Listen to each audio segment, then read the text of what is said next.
where we discuss the mind and brain and all its domains. My name is Khalid Mahmood. Today's topic is truth.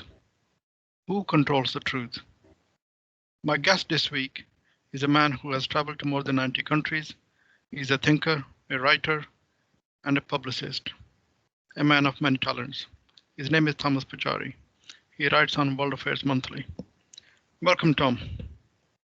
Yeah, thanks for the flattering words. It's always kind to hear those kind of things. No, this is really a good topic, truth. So go for it, Colin.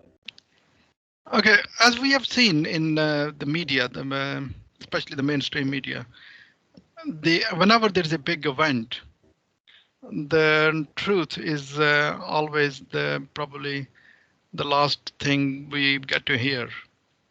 Yeah, Okay, yeah. and a lot of confusion kickstarts, a lot of conspiracy theories appear, and the mainstream media doesn't really help clear the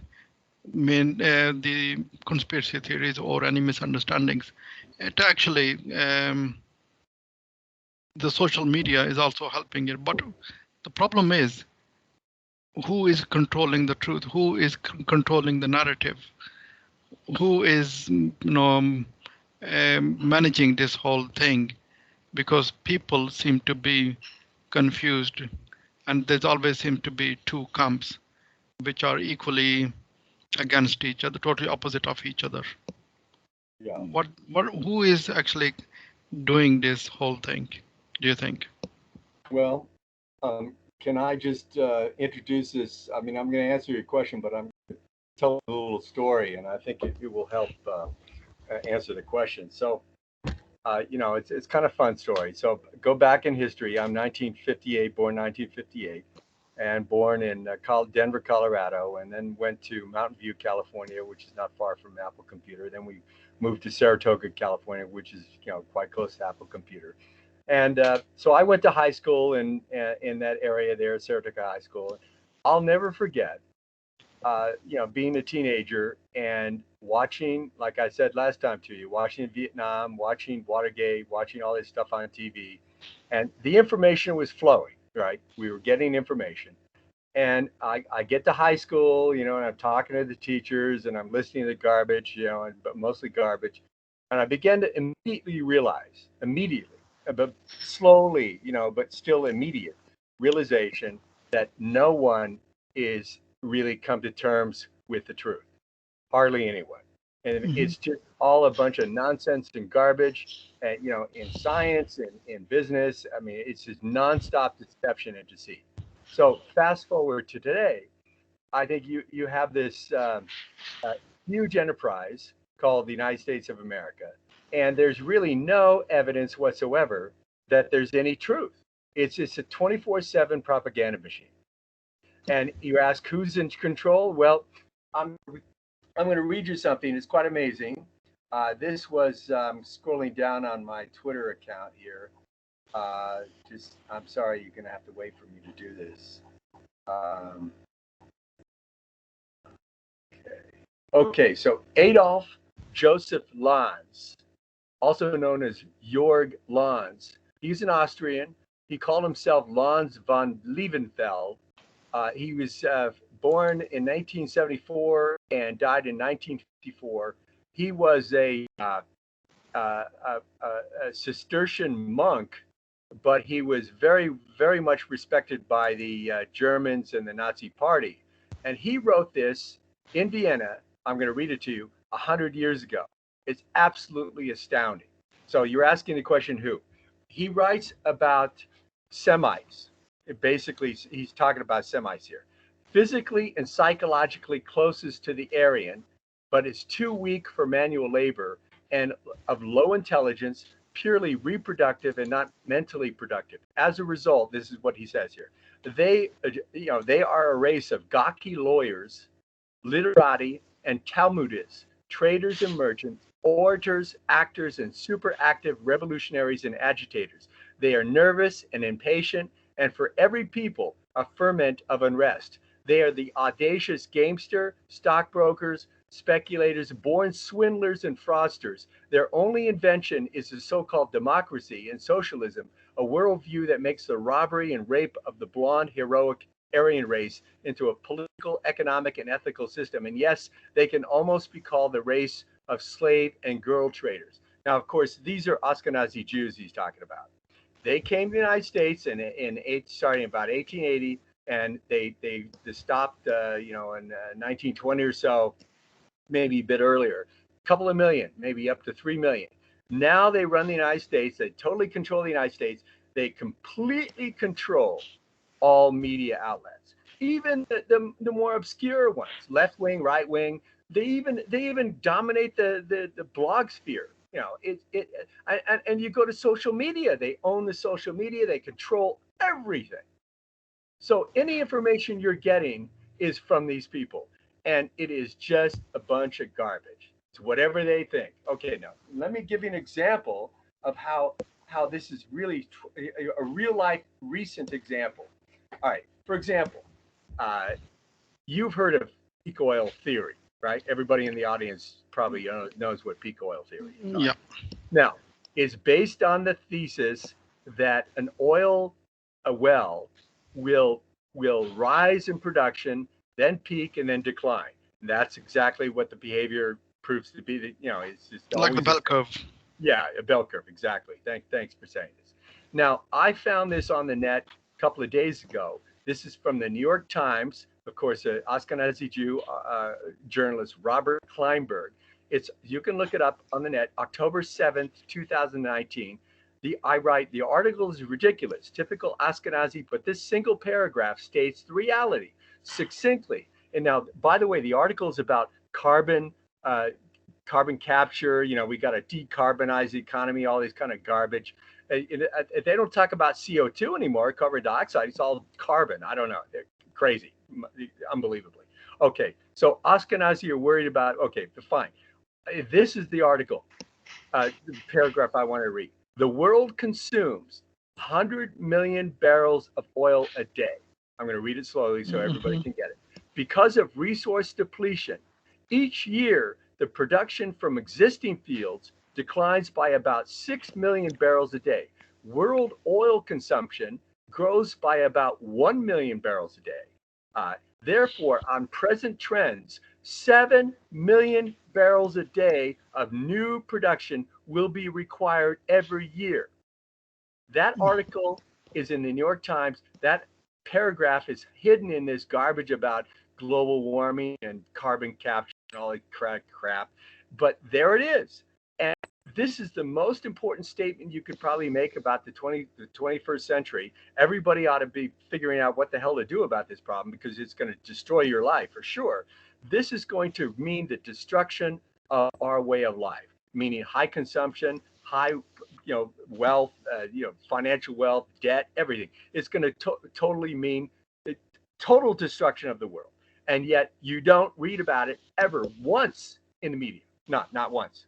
So here we go. Okay, you got me upset, but this is incredible, Galad. So what's your reaction?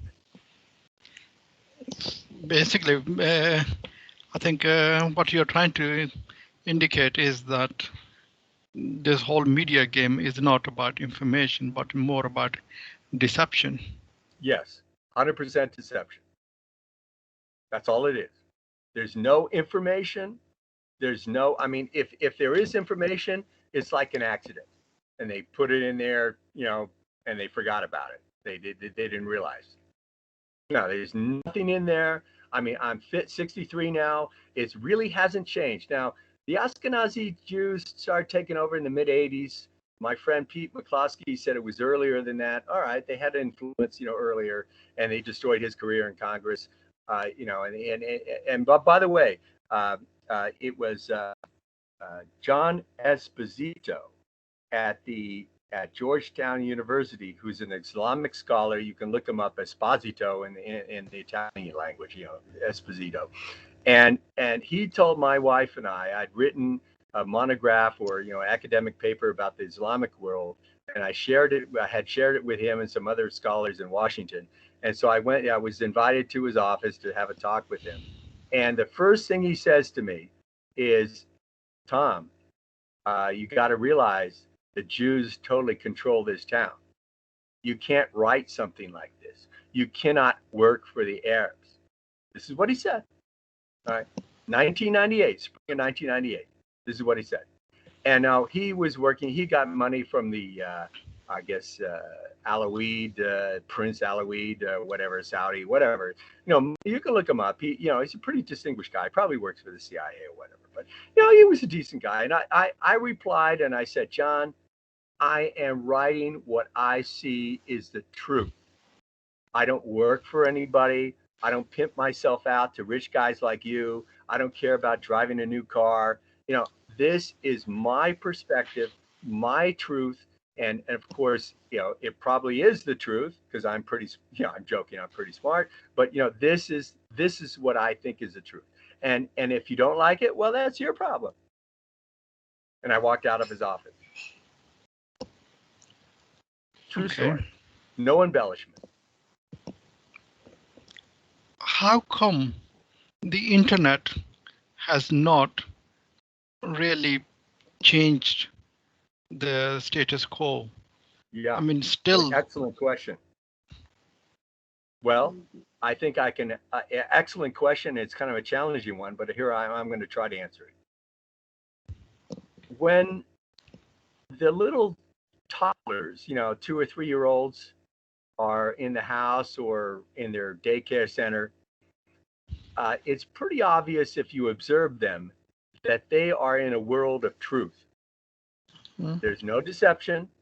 Their brains are pretty rudimentary. The connections are pretty sparse. They're wonderful little things, but they tell the truth. They'll tell you the truth. And the look on their face is truth. All right. Now, as soon as they get to school, they're indoctrinated, bombarded. They're just stuck sitting there listening to some narrative or whatever you want to call it, some garbage, somebody's propaganda, whatever it may be. I mean, whatever. And they're listening to that and they don't have a choice. They are stuck. So they're sitting there for years after year listening to this garbage, and they have no chance to escape. So they basically turn into, I guess you would have to say, the kind of the colorful expression is zombies. They're just zombies. They have no idea what to think, what to do. They just completely capitulate to the reality. They got to get a job. They better obey. They better be doing what people tell them to do and get a job and shut up. So therefore, when they're adults, a few brave ones might say on the internet, well, there's the internet. I'm going to start, giving my opinions. Well, yeah, what's going to happen? You're going to lose your job. Sure. You're not going to be able to pay the bills because the Ashkenazi Jews are just not going to tolerate any kind of discussion about the so-called Holocaust or whatever it might be. If you criticize them, they're going to slam you on YouTube. They're going to just shut you down. That's what happened to me today. Oh, really? Today I tried to post or an article on Facebook, and straight away I got the message that there is an alternative viewpoint by the fact checkers, whatever they call it. Okay, yeah. And your article contradicts them, their view, and in future it may kind of lessen your chances of posting your articles or posting anything on Facebook if you can carry on with this article. Yeah, and of course Zuckerberg owns Facebook. Yeah. Yeah. And they're just kind of same thing. They don't allow alternative opinion. They don't allow anything. I mean, there's complete control. No, not at all. Not at all. No. So whatever they say, that is the truth. Yeah. Yeah. I mean, can you imagine? I go back to just one. I could reinforce. Amazing that we are facing a dire situation as far as energy production is concerned. Principally crude oil, and you're not going to read about it anywhere. Now there was, before Tide Oil discovered how to get Tide Oil in the United States, so around 2008, 2009, you have this peak of peak oil discussion on the net, outsiders who were talking about peak oil, but they're all gone now. Nobody's talking about that because I don't know, they're just all gone. Now you can find a couple of guys, one out of, you can find a couple, but it's all gone. Mm-hmm. So I think that the problem is basically the brain as it develops in a child Mm-hmm. is I'm going to argue that it's, and we can talk about this in another interview because it's kind of complicated, but the brain builds out. It's like, think of it as software build out. That's a good metaphor maybe. And you cannot get a real good build out in certain conditions. And so for example, I think I read, I happened to go to a Jesuit university, and I read somewhere, and I think this is probably true. You can look it up on the internet, make sure it's correct. But the Jesuits had a expression, some sort of saying that, give me a child at age 5 and I will own him for life. So that's it. You basically, turn the child into a information poor, ignorant individual that is easily manipulated and deceived. Yeah, there's an American guy called John Taylor Gatto. You probably heard of him. Say the name again. John Taylor Gatto, G-A-T-T. Oh yeah, sure. School. School. He was a teacher, right? Teacher, yes. And he wrote a book called Weapons of Mass Instruction. Yes. Yeah, and another book, which I forget the name of at the moment. What he says is very interesting in that book. He discusses that, for example, you're in the class and you're in having a lesson and you're really enjoying it. I mean, that's probably your favorite topic, and you are enjoying it and you're learning something, but all of a sudden the bell rings. Mm-hmm. Okay, your learning must stop. Mm-hmm. Okay, because the bell means you drop everything, you drop your learning. Your learning is not important. Mm-mm. You are not important. What is important is to follow the system. Yeah. Okay. Mm-hmm. And that is what we are indoctrinated with in schools. Mm-hmm. To follow the system. That's right. Obey. Obey. Mm-hmm. Right. And this is exactly what happened with last year. And the majority of the people just obeyed. Yeah. Okay. It's shocking. I know. They just simply conformed to the whatever the majority kind of were doing. They just followed like sheep and followed each other. Mm-hmm. And same thing with the vaccines, when the vaccines came. And although there was contradictory information coming that vaccines may not be the best option, okay, or may not be a very good thing to have. But see, what is strange about this vaccines is that they used fear. They used very less control. They did not put that many restrictions as much as they used information or misinformation to try to create fear and try to get people to get vaccinated. Even people who were not likely to travel anytime soon, they went, and because they feared that there would be repercussions or there would be restrictions imposed.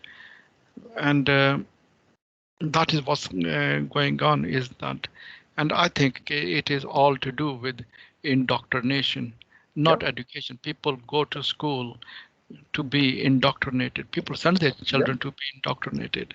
Yeah, and no question. That is the main cause. Is kind of the whole school system is there to tell you to obey the system. Mm-hmm. Is the system is the most powerful thing. The system is the most important thing. And for me to kind of to see it with my eyes and everything, Mm-hmm. okay, how people were totally unable to think for themselves, Yeah. or able to kind of, even if they could think, then they couldn't decide for themselves. Mm-hmm. Okay, and the critical thinking, or the lack of it, Mm-hmm. is also um, quite shocking in the Mm-hmm. world. That Yeah, the most it is. people just most people just simply don't.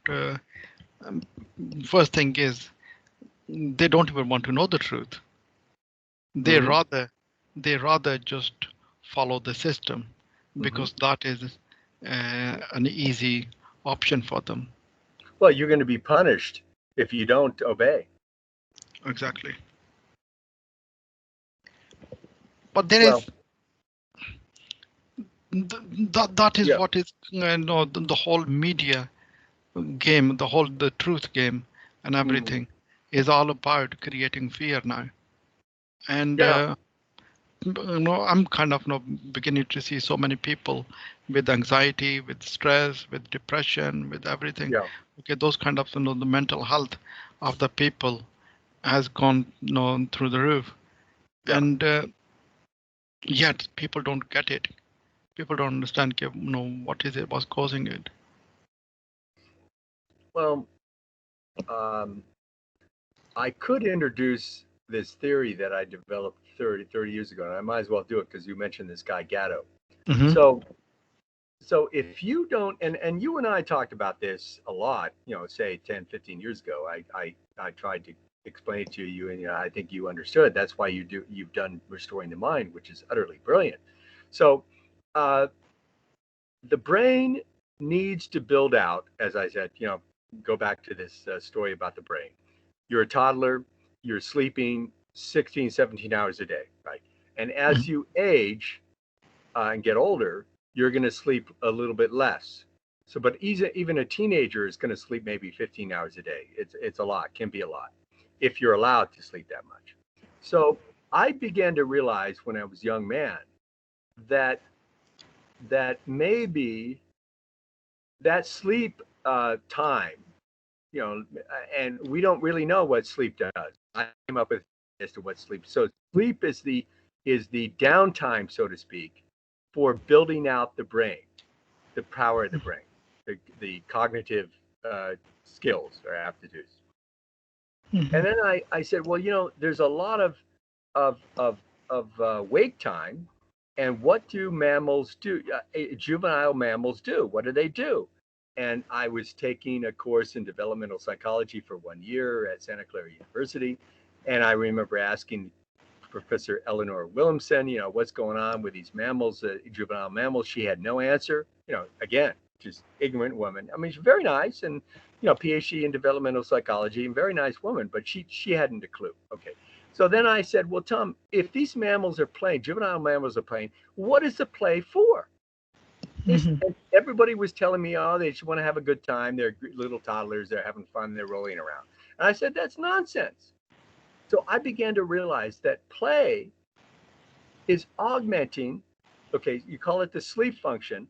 Play is the play function in a juvenile mammal is augmenting the sleep function.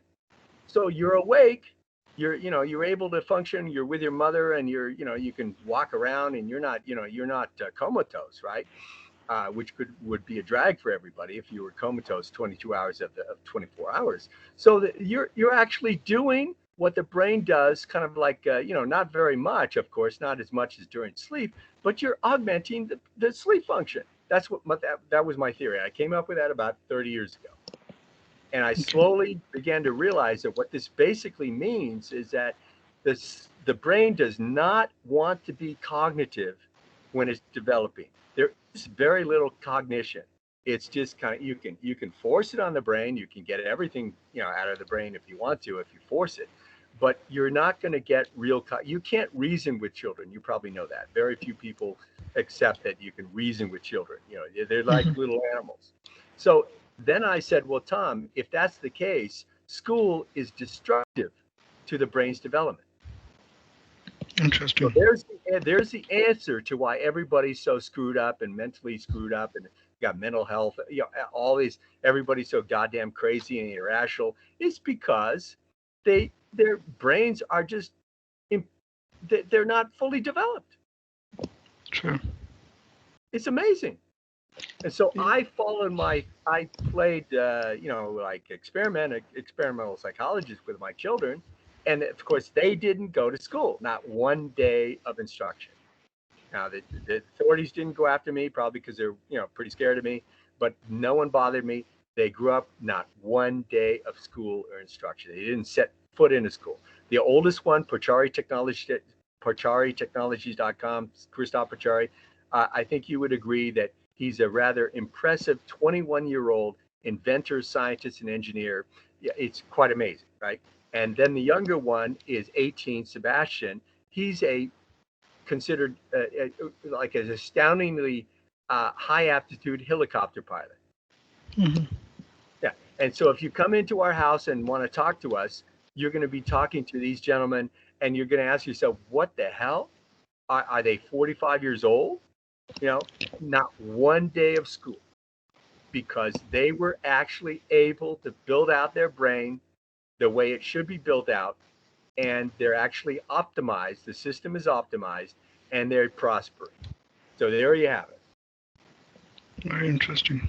So it's the end of the world, because we are now facing really, and it's terrible to say, and I don't want to be mean or anything, but there's just hundreds of millions of imbeciles walking around every day, being preyed on by these more cunning and fraudsters, Ashkenazi Jews, and they don't have a clue.